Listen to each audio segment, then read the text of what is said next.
rabnaa inaan ka hadalno dhibka maanta ku dhacay Mandera dhibkaas oo ah afduubka la afduubay takhaatiirta annaga ammaan ugu ah oo waageenigeeni nala joogo dadweynaha qabadka ajligeeni meesha u joogo dadkaas oo saaki 3 saac magaalada dhexbartankoodii laga afduubay oona aaminsanahay in dadka al-shabaab ay afduubeen waxaana ka sii xunnahay askarta loogu talagalay in ay badbaadiyaan dadkaas oo hal ka mid ah dhibka saaka dhacay ku dhintay oo meesha lagu gaarsiiyo tacsiyada ummadda idil oo Kenya khaasatan familka uu ka dhintay wiilka askariga oo meesha lagu dilay waana ka xunnahay waxaan ugu sii xunnahay arrimaha qaarkood oo ka dhacay oo argagixisada ay ka dambeeyaan magaalada tana ka sii xun sababtoo ah dadka takhaatiirta waa dad annaga ajligeeni loo keenay oo ammaan ugu ah oo waddanka laga keenay oona dadka beled xaawo degan dadka suuftu degan dadka Mandera degan oo dhan ay ku badbaadeen oo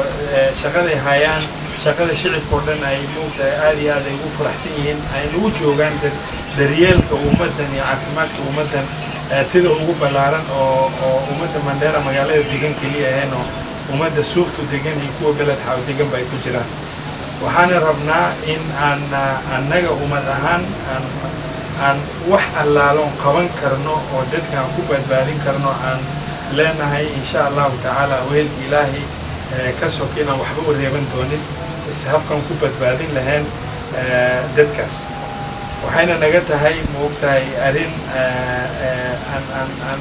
ka xunnahay aad iyo aad dhibka ku dhacay meeshan dadka ka dambeeyana haddii ay ilaahay ka cabsanayaan waxaan rabnaa inay dadka badbaadiyaan oo soo celiyaan maadaama dadkaas ay amni ugu yihiin familka laga dhintay oo qofka askarigu ka dhintana waan u tacsiyeenaynaa haddii ilaahay uu nala garab galana waxba uma reebanayna inta tabarteena iyo dadaal dowladii shicib ahaan intaa un baan leeyahay marka odayaashan ku dhaafaa anagoo nabad qabno oo muslimiin ah qodobka labaad waxaan cambaaraynayaa anuu ku hadlaya magaca deegaankan inaan ka xunnahay dhacdada saaka meeshan ka dhacday waxaan codsanaynaa oo ka codsanaynaa cidda ku lug yeelatay hawshaas cid ay doontaba ha ahaata waxaan tuunsanaynaa dad muslimiin ah in ay yihiin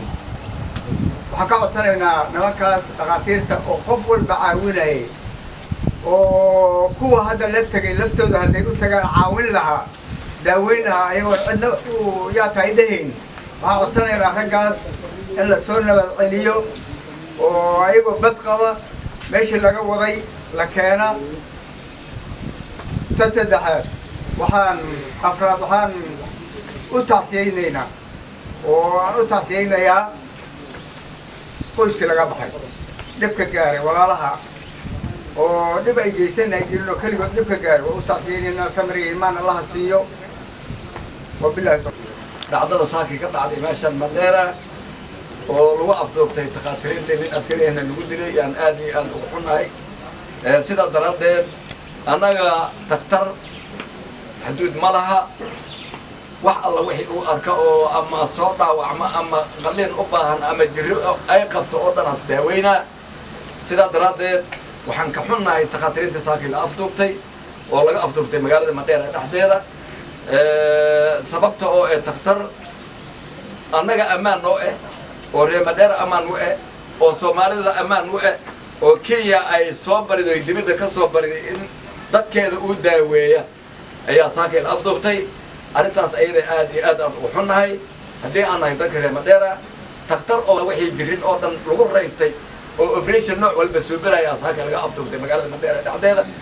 sida daradeed waxaan baryaynaa cid alla cidii ku lug lahayd oo nimankaas qaatay oo afduubtay waxaan baryaynaa cid ay ahaataba in nimankaas la soo celiya ammaan la siiya waxba aan loo dhimin oo la badbaadiya oo ayagoo nabad qala lagu soo celiya baryaynaa cid alla cid jiiraanka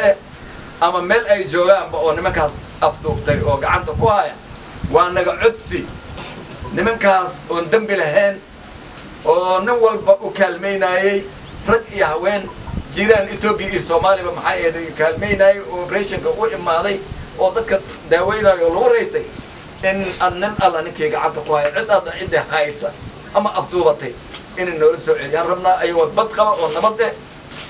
oo ammaan noo ahay oo ammaankayna ku jiray saasaan baryaynaa sababta oo ay taqaatireen waaya nin walba way kaalmaynayeen nin walba way daaweynayeen